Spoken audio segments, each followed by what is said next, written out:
Welcome back to One Review, where we talk about all things nerdy and awesome. I'm Jim, and I'm in a corner. See? Well, I'm in a corner. I'm not trusted outside this corner. Also, I don't trust anyone outside this corner. They're going to give me COVID. I know you're all going to give me COVID. All of you. Anyway. So as you can tell from the title of this video, I'm going to be talking about Baldur's Gate 3 and kind of video games in general with Dungeons & Dragons for a few minutes. Baldur's Gate 3 will never be Dungeons & Dragons. Now I say that full well knowing that the whole system is based off 5th edition Dungeons & Dragons. The rules, the spells, the lore. Yeah, it's all based off Dungeons & Dragons. I know that. But there are a few components of Dungeons & Dragons that are impossible for Baldur's Gate. And basically video games in general. And let me just say this.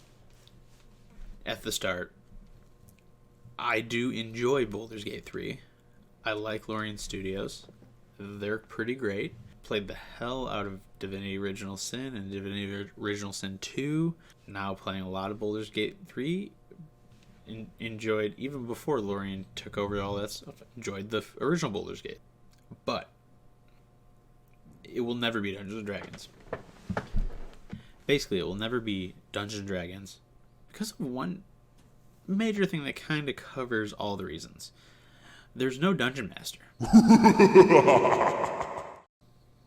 Now, yeah, you could say that there are other types of tabletop games that don't quite need a dungeon master, or you can dungeon crawl and just switch off, or there are ways to co-op a dungeon crawl without a dungeon master leading you, and you kind of take turns dungeon mastering during the session. I'm not talking about that. I'm talking about mainstream Dungeons and Dragons campaign, role-playing, all that. So basically it comes down to 3 basic things in my mind of why it can't be, and it's all because of the Dungeon Master. So the first one is the freedom. Yes, in Baldur's Gate 3 you can run around, you can go where you want, you have different choices of paths to take, you have the freedom to choose whether you want to be basically a good guy or a bad guy, whether you want to help one group or another group, or help none of them and just murder them all. You have all those options, absolutely. But it's not true freedom, because regardless of whichever one you take, you are on one of their set paths. There's no freedom to go, you know what, I want to try going a completely different way. And I'm not just talking about the main story, because we all know even in Dungeons and Dragons campaigns, eventually you get to the main story that either the module has for you or your dungeon master has for you. And while it's not necessarily railroading, it can be, but eventually you get to the story that is trying to be told. But even in the side missions, you can ignore the main campaign for a while in Dungeons & Dragons and go do your own little adventure, or hook on to a random character and have that character turn into way more than it originally meant to be. You can say, screw it, I don't care about those dragon cultists, I'm just going to leave. You actually have freedom to do a whole lot, and freedom to choose unique ways to solve issues. Plain and simple, in video games it's just not possible unless you are willing to submit an idea for where you would want to go to the game developer or to a group of modders, wait for them to flush out a personalized story, and then put it in there as an option, which would then mean the game would cost an exorbitant amount, or you would have to pay a crap ton of money to submit an idea. And it would take a bunch of time, and you'd probably forget about the game. It's not feasible. It's just plainly not feasible. You are on the railroad tracks that they want. So there is no freedom like you have in Dungeons and Dragons. The second one is creativity. As having run Dungeons and Dragons for like a lot of years, multiple campaigns at a time, a bunch of different groups, all that, even if they're doing the same campaign, people are creative with how they use things. Not just story ideas, like, you know, the freedom to choose, but like using a spell. Because spells can be interpreted in a few different ways, and yes, you generally try to play rules as intended or rules as written. Sometimes the rules as written do allow for interesting creative uses of spells. Unfortunately, that is not a thing in video games. And it's plain to tell why. Because the video games follow a very structured set of parameters and coding, and if you try to do something that does not fit that, it just doesn't work. It just won't work. However, a dungeon master will be able to sit there and go, that's actually kind of cool. I'll run with that. Or, not quite how it works, but I like to try, you know, let's give it a roll anyway. Your creativity can be actually rewarded by a dungeon master if you have thought of a way to do something they didn't. And that's part of the fun of Dungeons and Dragons. And again, not a thing that's possible in the video games because of how computers work. So it's just, it lacks something that makes Dungeons and Dragons Dungeons and Dragons. And the last one is the group.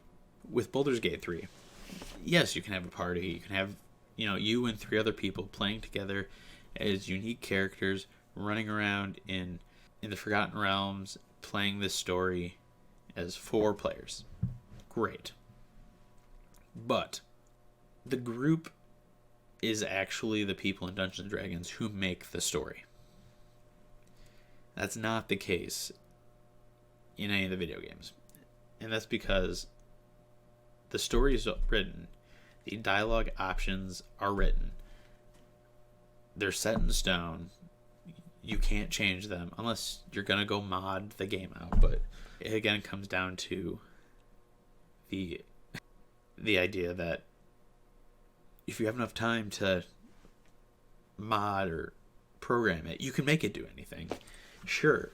But for every individual who has a different idea on how to fix something, it is not feasible to actually do that. Even if you're a modder, like, you're not going to be in a cutscene and be like, oh, I wish I could say this. Leave the cutscene, leave the game, take the files, mod it the way you want, decide how you want the options to turn out, you know, update the game with your mod, go back in and play what you just wrote as the option and the outcome from the option. So the group, this cooperative storytelling event that is Dungeons and Dragons, is so unique to people playing with each other and not against or with a computer that it, at this point in time, cannot be replicated by video games. The only way it could in one day be replicated is if we have built an AI so advanced that we can just type anything in there and have that AI study dungeon masters from all over the place. Not just Matt Mercer, not just any particular dungeon master, but just like somehow download all of Dungeons and Dragons DMs that are online and make the AI watch that for like a bajillion hours so it can develop an idea of how dungeon masters handle different situations, different creative situations when things go different than planned, and then implement that into a game where you basically just talk to the computer as if it was a dungeon master. And so you're basically just creating a dungeon master out of a computer, which at this point in time, at least commercially available, not possible. The computing power it would require would burn up like every computer that it gets put on, I'm sure. Maybe some supercomputers can handle it, but how many of us have a supercomputer to download a Dungeons & Dragons game in when we can call the people we're going to play the Dungeons & Dragons game with anyway and either sit down in person or get on Roll20 or Fantasy Grounds or Skype and play together and have a person do that as they are. For those reasons, Baldur's Gate will never be Dungeons & Dragons. It can look like Dungeons & Dragons. It can sound like Dungeons & Dragons. It can be really fun. It could be an enjoyable game. But it will never be Dungeons & Dragons. And that goes for all video games that try to be Dungeons & Dragons. Doesn't mean there's anything wrong with the games. There's nothing the developer can do. They can get closer and closer, but they'll never be there. They will never capture all of what it is to play Dungeons & Dragons. And I'm sure there's a longer list of things that everyone can think of that makes Dungeons & Dragons unique that a basic video game cannot do. And you can put them wherever you want, talk about them. I don't care. If they're in the comments, I'll read them and I'll probably respond. But there are so many unique little ideas and feelings and thoughts about what Dungeons and Dragons is, from the conceptual ideas of people getting together, sitting down and playing in a sandbox world or a module with a live person and live people around you that cannot be replicated by video game. That is what it is. Doesn't mean it's bad. I will still play Dungeons and Dragons. I will still play the crap out of Baldur's Gate, waiting on the next update because I'm excited. But yeah, it's not Dungeons and Dragons.